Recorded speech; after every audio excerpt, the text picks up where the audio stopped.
Hello students, very good morning. Welcome to ఎల్టెక్స్ classes. మరి offer of the week అని మీకు చెప్పాను. ఎన్సీఆర్టీ ఫౌండేషన్ కోర్సు 15,000 రూపీస్కి లాంచ్ చేసాం. రైట్ నౌ కేవలం 3,000 రూపాయలకు అందుబాటులో ఉంది.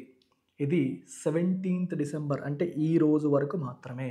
ఎవరికైనా సరే మన ఇన్స్టిట్యూట్లో ఎన్సీఆర్టీ కోర్స్ తీసుకోవాలనుకుంటే ఇంతకు మించిన సువర్ణ అవకాశం రాదు. ఎందుకంటే ఇన్స్టిట్యూట్ చరిత్రలో 3,000 రూపీస్కి కోర్స్ ఎప్పుడు ఇవ్వలేదు.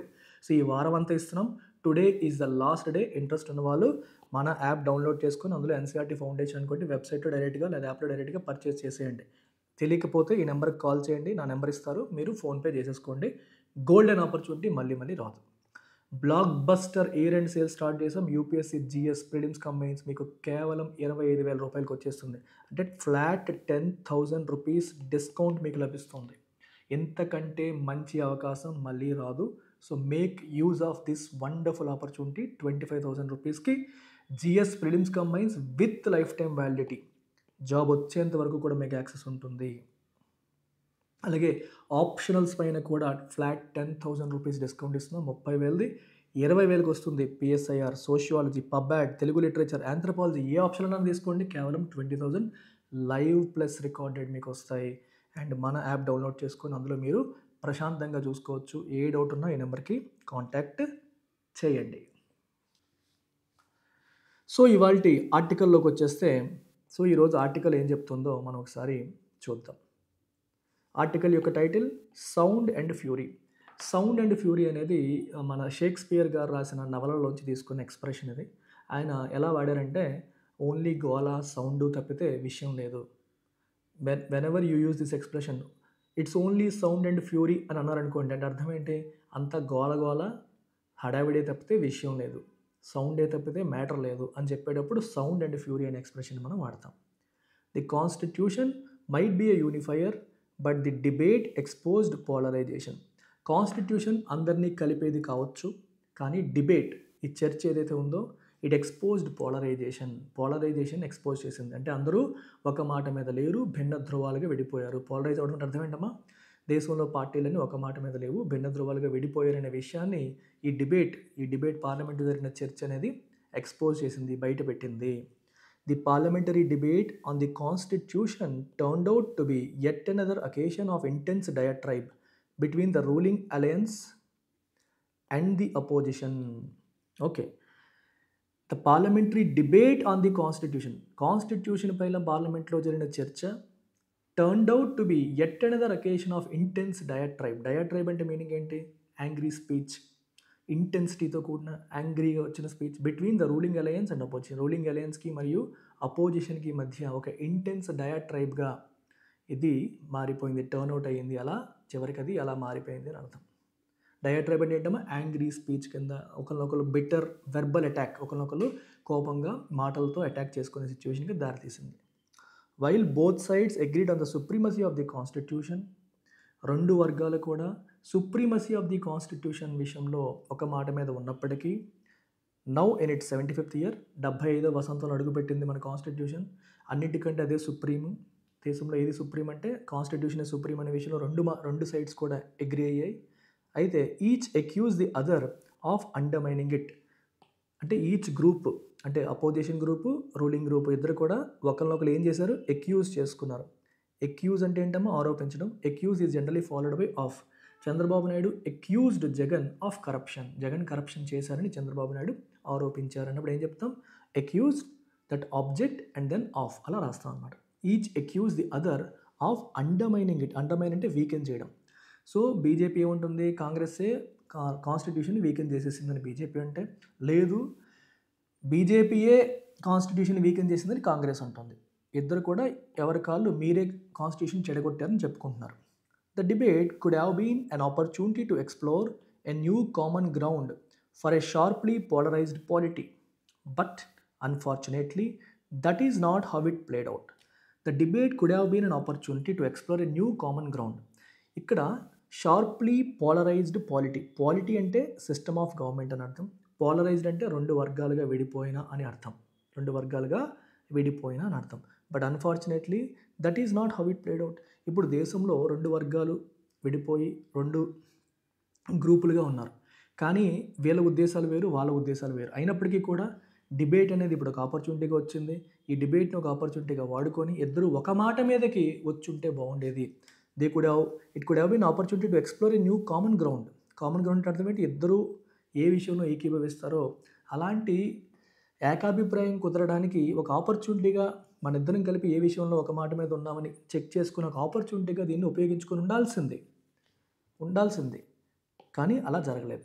Speakers from parties in power led by the Prime Minister Narendra Modi and opposition speakers led by the leader of opposition Rahul Gandhi railed against their political opponents and used the constitution as a facade for their partisan politics. Speakers from parties in power, ఏ పార్టీలు అయితే అధికారంలో ఉన్నాయో దానికి సంబంధించిన speakers అంటే వక్తలు, led by the prime minister Modi ఆధ్వర్యంలో వాళ్ళు, అలాగే opposition speakers led by the leader of opposition Rahul Gandhi ఆధ్వర్యంలో మిగిలిన అపోజిషన్ స్పీకర్స్ అందరూ కూడా ఏం చేశారు? వాళ్ళు రైల్ ఎగెనెస్ట్ అంటే అర్థం ఏంటి? Criticise severely. వాళ్ళని వీళ్ళు సివియర్గా క్రిటిసైజ్ చేసుకున్నారు their political opponents and use the constitution as a facade for their partisan politics. Partisan అంటే పార్టీ పరమైన, అంటే పార్షియాలిటీతో కూడిన, అంటే వాళ్ళ పార్టీల యొక్క ఎజెండా. పార్టిసన్ అంటే meaning related to one party అని అర్థం. వాళ్ళ పార్టీ ఎజెండాని మూవ్ చేయడానికి వాడుకున్నారే తప్పితే కాన్స్టిట్యూషన్ ఒక ఫసాడ్లా వాడుకున్నారే తప్పితే, ఫసాడ్ అంటే ఏంటమ్మా? ఒక అవుట్వర్డ్ అపీరెన్స్, అంటే బయటకి కాన్స్టిట్యూషన్ గురించి మాట్లాడుతున్నామని చూపించుకున్నప్పటికీ at the end of the day వాళ్ళ తప్పులు వీళ్ళ తప్పులు వాళ్ళు ఎండగట్టడానికి ఈ డిబేట్ని వాడుకున్నారే తప్పితే వాళ్ళ పార్టీ ఎజెండాని ముందుకు తీసుకెళ్ళడానికి వాడుకున్నారు తప్పితే కన్స్ట్రక్టివ్గా వాడుకోలేదు. ఉపయోగపడేలాగా ఈ డిబేట్ని వాళ్ళు యూజ్ చేసుకోలేదు. ఇద్దరి మధ్య ఏకాభిప్రాయం కుదురుతుందేమో అనే ప్రయత్నం కూడా చేయలేదు. Mister Gandhi views the BJP and Mr. Modi as disloyal to the constitution. Rahul Gandhi ఏమంటున్నారు? బీజేపీ మరియు నరేంద్ర మోదీ కాన్స్టిట్యూషన్కి డిస్లాయల్, అంటే కాన్స్టిట్యూషన్ పట్ల ఆయనకి లాయల్టీ లేదు, అంటే విశ్వాసం లేదు, విశ్వాసపాత్రునిగా ఆయన ఉండట్లేదు, కాన్స్టిట్యూషన్కి ఘాతుకానికి పాడవుతున్నారు ఓకే అని చెప్పేసి అంటున్నారు ఈయన. And sought to connect it all to the Hindutva ఐడియాలజీతో కనెక్ట్ చేయడానికి ప్రయత్నం చేయడం అనేది జరిగింది. మొత్తం అంతా వీళ్ళ ఆలోచన విధానం అంతా వాళ్ళ హిందుత్వ ఎజెండాని ముందుకు తీసుకెళ్ళడం కోసం వాళ్ళ ప్రయత్నం. సాట్ అంటే ప్రయత్నం చేయడం, సీక్ యొక్క past tense short.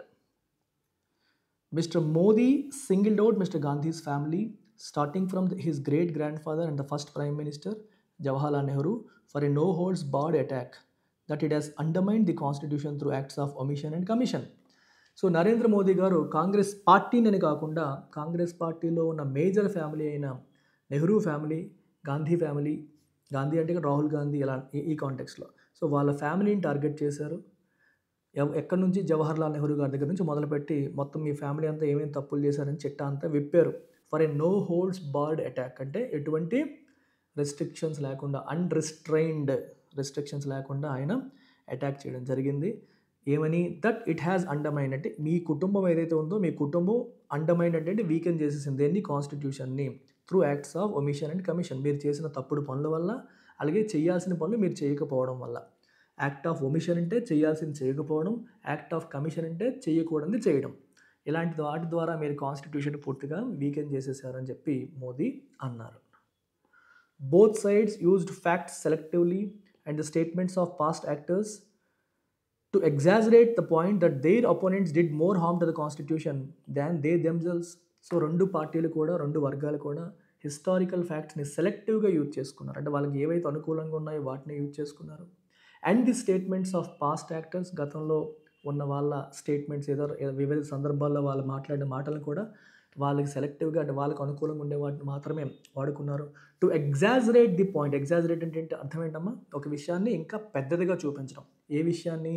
That their opponents did more harm to the constitution. Okay, కాన్స్టిట్యూషన్కి మాకన్నా మా అపోజిషన్ పార్టీ వాళ్ళు ఎక్కువ హాని చేశారు, మేము ఎక్కువ మంచి చేసామని ఎవరు చెప్పుకోవట్లా, మాకన్నా ఆడెక్కువ చెడు చేశాడని చెప్పుకుంటున్నారు. Such an approach May work as a propaganda strategy. ఇలాంటి అప్రోచ్ అనేది ఒక ప్రాపగాండా స్ట్రాటజీలా పనిచేస్తుంది, కానీ but can do little in terms of constructive engagement on the question. Okay, propaganda అంటే అర్థం ఏంటి? మనం ఏదైతే చెప్పాలనుకుంటున్నామో, మనం ఎదుటి వాళ్ళ గురించి ఒక చెడు అభిప్రాయం క్రియేట్ చేయాలనే ఉద్దేశంతో మనం న్యూస్ పేపర్స్లోను, సోషల్ మీడియాలోను, ప్రెస్ ముందు, మీడియా ముందు అదే పనిగా ఏదైతే మాట్లాడతామో అక్కడ ఏం చేస్తున్నాం, you're trying to influence public opinion in a certain way. ఒక పర్టికులర్ విధానంలో ప్రజల యొక్క ఆలోచన విధానాన్ని మ్యానిపులేట్ చేయడానికి చేసే ప్రయత్నాన్ని ప్రాపగాండా అంటాం. ఫర్ ఎగ్జాంపుల్, కాంగ్రెస్ పార్టీ అనేది హిందువులకు వ్యతిరేకి అని బీజేపీ చెప్పాలనుకుంటే సోషల్ మీడియాలో, వాట్సాప్లో, ఇన్స్టాగ్రామ్లో, ఫేస్బుక్లో అన్ని చోట్ల కూడా అలాంటి ఇన్సిడెంట్స్ అన్ని తీసుకొని వాటినన్నిటిని పెద్దదిగా చూపించి చేస్తుంది. అలాగే బీజేపీ అనేది మతతత్వ పార్టీ అని చూపించాలని కాంగ్రెస్ అనుకుంటే కాంగ్రెస్ కూడా అలాంటివన్నీ తీసుకొచ్చి మన మైండ్లో అలాంటి ఇంప్రెషన్ క్రియేట్ చేయడానికి ట్రై చేస్తుంది. ఇలాంటి దాన్ని మనం ప్రోపగాండా అంటాం. ప్రోపగాండా అంటే ప్రచారం అన్నట్టు. అంటే ప్రచారం ఎటువంటిది? చెడు ప్రచారం. జనరల్గా దుష్ప్రచారం అంటాం తెలుగులో. దుష్ప్రచారం, ఎదుటి వాళ్ళ గురించి చెడుగా ప్రచారం చేసేదాన్ని మనం ప్రోపగాండా అన్నట్టుగా చెప్పొచ్చు. అయితే వీళ్ళు ఇప్పుడు ఫాలో అయిన అప్రోచ్ అనేది ప్రోపగాండా స్ట్రాటజీలా పనిచేస్తుంది. అంటే పక్కనోడి మీద బురద జల్లడానికి పనికొస్తుంది. కానీ కెన్ డూ లిటిల్. లిటిల్ అంటే అర్థం ఏంటి? నథింగ్. లిటిల్, దాని ముందు ఏ అండ్ ద అనే ఆర్టికల్స్ లేకపోతే దాని మీనింగ్ ఏంటి?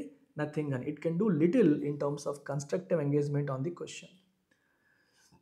అది ఏ రకంగానూ మనకి ఉపయోగపడదు. Can do little in terms of constructive engagement. Constructive అంటే ఏంటి? ఉపయోగపడే, యూస్ఫుల్. ఏ రకంగానూ యూస్ఫుల్ అప్రోచ్ కాదు వాళ్ళు చేసింది అని అర్థం. The constitution understood as a living document provides the foundation and framework for a fairer social, political, economic order for the country. Constitution మనం ఎలా అర్థం చేసుకుంటాం? As a living document. Living document అంటే అర్థం ఏంటి? కాన్స్టిట్యూషన్ ఎప్పటికప్పుడు తను అప్డేట్ చేసుకుంటుంది. ఎలా? పార్లమెంట్ ద్వారా. తను అప్డేట్ చేసుకోదు, పార్లమెంట్ అప్డేట్ చేస్తుంది సవరణల ద్వారా.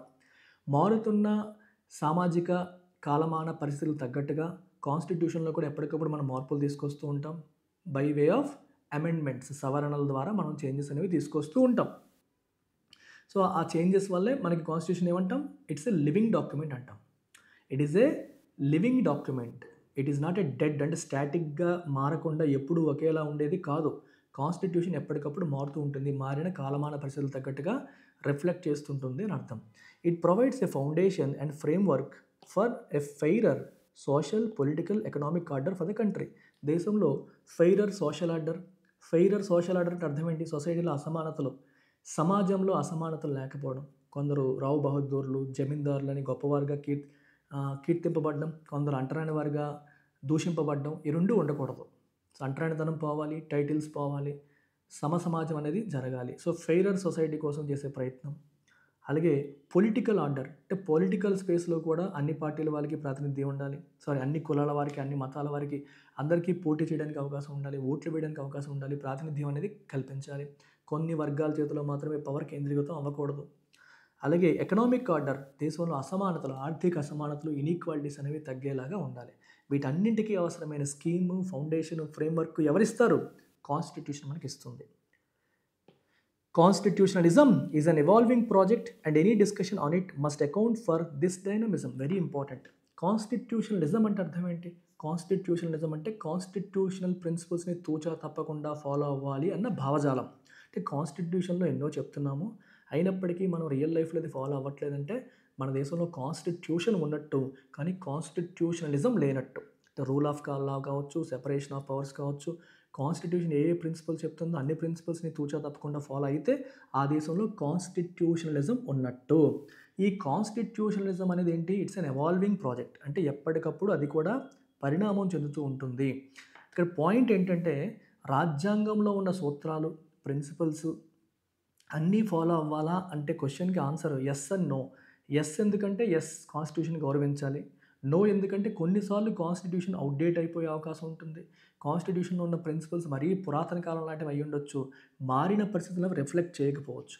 అలాంటి సందర్భంలో వాటిని సవరణ చేయాల్సిన అవసరం కూడా ఉంటుంది. వాటిని సవరించాల్సిన పరిస్థితి కూడా మనకి ఉంటుంది. కాన్స్టిట్యూషన్ని సవరించాల్సిన పరిస్థితి కూడా ఉంటుంది. అర్థమవుతుంది మీకు? we may need to amend the constitution as well. Amend చేయాల్సిన సిచ్యువేషన్ కూడా మనకి వస్తుంది. అంటే అర్థం ఏంటి? రోజులు మారాయి, కాన్స్టిట్యూషన్లో ఉన్న ప్రిన్సిపల్స్ కూడా మారాల్సిన అవసరం వస్తుంది. సో దాన్ని పార్లమెంట్లో సవరణ కాన్స్టిట్యూషన్ అమెండ్మెంట్ యాక్ట్ ద్వారా దాన్ని మార్పులు చేయడం.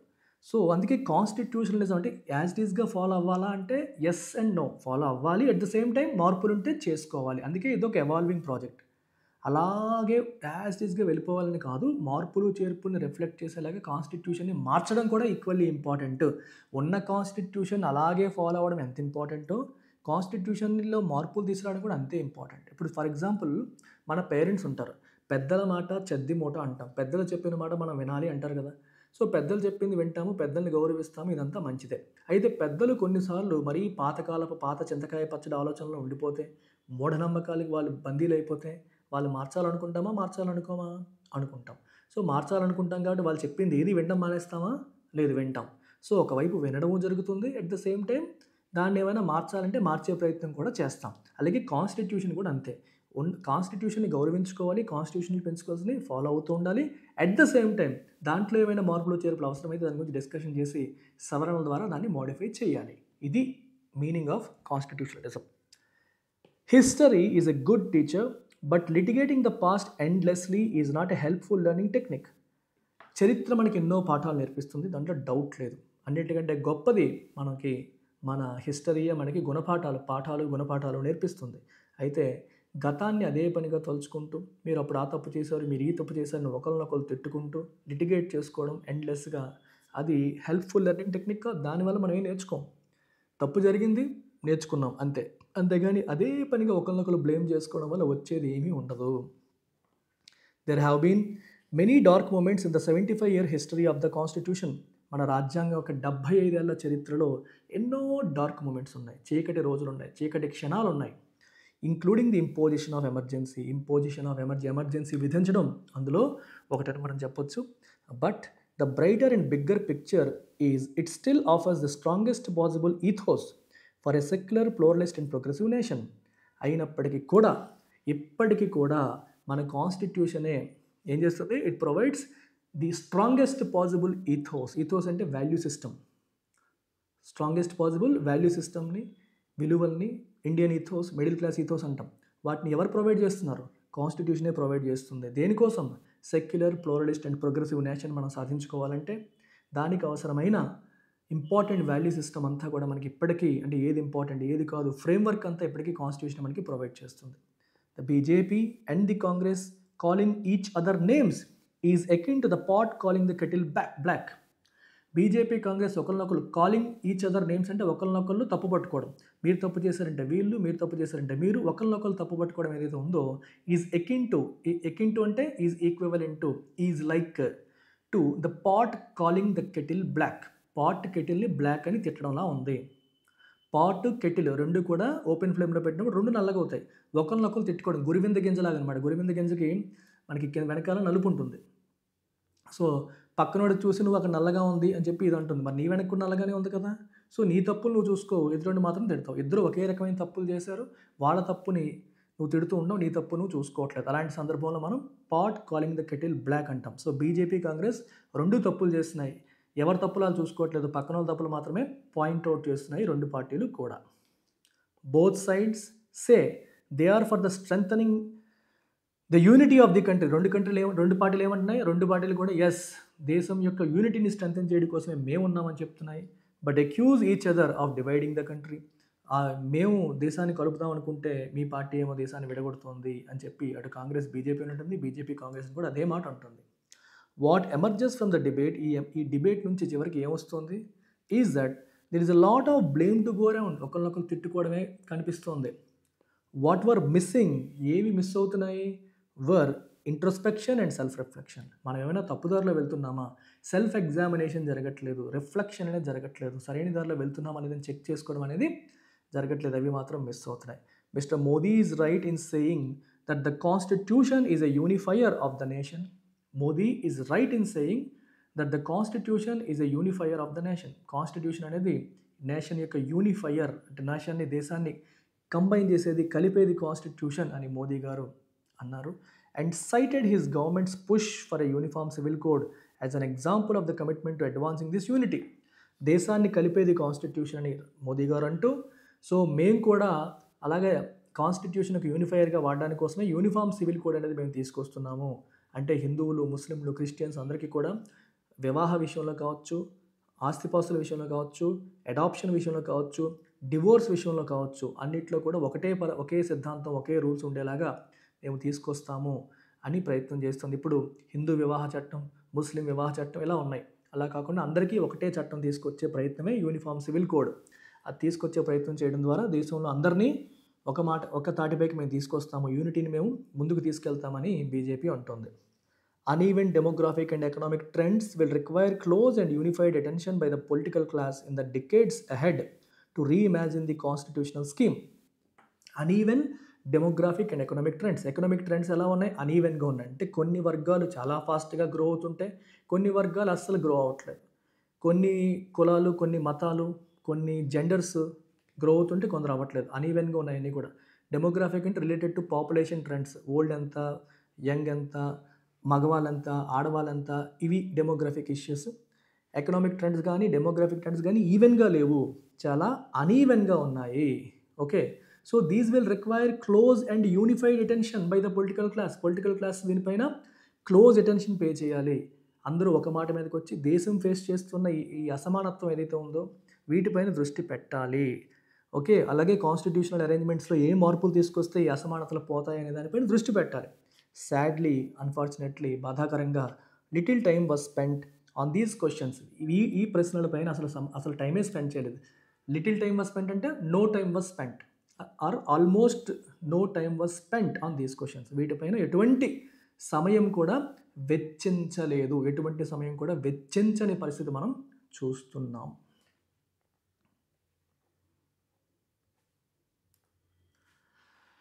సో ఆర్టికల్ని బేస్ చేసుకొని క్వశ్చన్స్ చూద్దాం. First question is on tone of the author యొక్క టోన్ ఎలా ఉంది? అటు అపోజిషన్ పార్టీని, ఇటు రూలింగ్ పార్టీని క్రిటిసైజ్ చేస్తున్నాడు ఆథర్. సో కాబట్టి I will go with critical. It is not optimistic, పాజిటివ్గా లేదు. సెలబ్రేటరీ, ఏదో సాధించాము అని డప్పు కొట్టేలా లేదు. డిస్క్రిప్టివ్, ఏదైనా విషయాన్ని డిస్క్రైబ్ చేసేలా లేదు. క్రిటికల్గా ఉంది, క్రిటిసైజ్ చేసేలాగా ఉంది. సో ఇంకా ఎవరు లైక్ చేయకపోతే hit the like button first. Main idea of the passage కావాలంటే మీరు చూడాల్సింది repeated theme. Throughout the article దేని గురించి ఎక్కువగా మాట్లాడుతూ వచ్చారు అనేది మనకి మెయిన్ ఐడియా అవుతుంది. త్రూఅవుట్ ద ఆర్టికల్ మీరు చూస్తే పార్లమెంట్లో డిబేట్ జరిగింది కాన్స్టిట్యూషన్ గురించి, కానీ కాన్స్టిట్యూషన్ గురించి చేసిన డిబేట్లో అది పాజిటివ్గా జరగలేదు, నెగిటివ్గా జరిగింది. ఒకరినొకరు తిట్టుకున్నారు తప్పితే కన్స్ట్రక్టివ్గా దాన్ని ఉపయోగించలేదు. సో డిబేట్ని ప్రాపర్గా వాడలేదు అనేది main point. So answer B, parliamentary debate fail to address the constructive role of the constitution. Parliamentary debate అనేది కాన్స్టిట్యూషన్ యొక్క కన్స్ట్రక్టివ్ రోల్ని అడ్రస్ చేయలేదు, దాని బదులు ఒకరినొకరు తిట్టుకోవడానికే టైం అంతా వేస్ట్ చేసేసారు. Okay, as fail to unify, no, అలా అనలేదు. Prime minister, opposition leaders resolve the differences, no. Needs to be rewritten, no, అలా ఏమీ అనలేదు. నెక్స్ట్ వచ్చేసి ఇన్ఫరెన్స్ అంటే అర్థం ఏంటి? ఆర్టికల్లో చెప్పిన దాని ప్రకారం మనం ఏం చెప్పొచ్చు, ఆర్టికల్లో ఏదైతే మెన్షన్ చేశారో దాన్ని చూసి మనం ఏం కంక్లూడ్ చేయొచ్చు, దాన్ని బట్టి మనం ఏం చెప్పొచ్చు అనేది ఇన్ఫరెన్స్. అంటే క్లియర్ కట్గా ఆర్టికల్లో రాయకపోయినప్పటికీ కూడా ఆర్టికల్లో చెప్పిన దాని ప్రకారం మనం చెప్పొచ్చు, అలాంటి దాన్ని ఇన్ఫరెన్స్ అంటాం. Both ruling and opposition leaders are equally responsible for polarisation. Absolutely, ruling party, opposition party రెండు కూడా పోలరైజేషన్, రెండు భిన్న ధృవాలుగా విడిపోవడానికి ఈక్వల్గా కారణమే. ఇది correct answer. Opposition is more concerned about history than future, అలా ఏమీ లేదు. Prime minister completely support the secular nature, అలా అసలు ఎక్కడ తెలియట్లేదు. Political leaders are working on constitutional reforms, absolutely no. ఇద్దరు కూడా తప్పులు చేస్తున్నారు, అందుకే కదా pot calling the kettle black అన్నాం. ఒకరినొకరు తప్పు పట్టుకున్నారు, ఇద్దరు కూడా తప్పులు చేసిన వాళ్ళే. అజంప్షన్, ఆల్వేస్ రిమెంబర్, అజంప్షన్ అనేది ఆథర్ యొక్క ఆర్గ్యుమెంట్కి బలం చేకూరుస్తుంది. అజంప్షన్ అనేది ఫౌండేషన్, అజంప్షన్ మీద మనకి ఈ ఆర్గ్యుమెంట్ అనేది పనిచేస్తుంది. సో అందుకు అజంప్షన్ ఏంటి అని ఐడెంటిఫై చేసేటప్పుడు ఆ స్టేట్మెంట్ అనేది ఆథర్ యొక్క ఆర్గ్యుమెంట్ని స్ట్రెంగ్తెన్ చేస్తుందా లేదా మీరు చెక్ చేయండి. What assumption does the author make about the constitution? It is a static document with outdated principles, absolutely no. అవునా? లివింగ్ డాక్యుమెంట్ అన్నారు, స్టాటిక్ కాదు. It serves as a foundation for secular and progressive values, absolutely correct. Author feels constitution అనేది ఒక foundation, secular progressive వాల్యూస్కి ఒక foundation అనేది author భావిస్తున్నారు. So కాబట్టి ఇది మనకి correct answer. It has divided the country along the political lines, it favours the ruling parties ideology, no. Assumption it is the foundation for secular and progressive values. Constitution ఆయన ఎప్పుడు తిట్టలేదు, ఈ పార్టీలను తిట్టారు, ఆథర్ కాన్స్టిట్యూషన్ తిట్టలేదు. Content mentioned in the passage, which of the following is mentioned in the passage? Emergency as a dark moment mention చేశారా? Yes. Judiciary గురించి ఎక్కడా మెన్షన్ చేయలేదు. Uniform civil code as unifying example mention చేశారు. So answer is D, both A and C. కొంచెం ఫాస్ట్గా చెప్తున్నాను questions అన్నీ, మీరు ఒకసారి పాజ్ చేసి మీరు మైండ్లో ఆలోచించిన తర్వాత ఎక్స్ప్లెనేషన్ వినండి. Content not mentioned in the passage, which of the following is not mentioned. ప్యాసేజ్లో మెన్షన్ చెయ్యంది ఏంటి? ఇంపోజిషన్ ఆఫ్ ఎమర్జెన్సీ మెన్షన్ చేశారు, సో ఇది కరెక్ట్ ఆన్సర్ కాదు. Discussion on economic challenges mention చేయలేదు, సో ఇదే కరెక్ట్ ఆన్సర్ అవుతుంది. Selective use of historical facts mention చేశారు, సో ఇది కరెక్ట్ ఆన్సర్ కాదు. Role of the constitution promoting progress mention చేశారు, సో ఇది కూడా కరెక్ట్ ఆన్సర్ కాదు. మెన్షన్ చెయ్యంది అడిగారు కాబట్టి ఎకనామిక్ ఛాలెంజెస్ గురించి అసలు డిస్కషన్ జరగలేదు, కాబట్టి అది కరెక్ట్ ఆన్సర్ అవుతుంది. Okay, vocabulary based questions. Diatribe అనే పదానికి మీనింగ్ ఏంటి? చూస్తున్న వాళ్ళు చెప్పేయచ్చు వెంటనే. What is the meaning of the word diatribe? చెప్పాలి. Very easy. Factual discussion, no.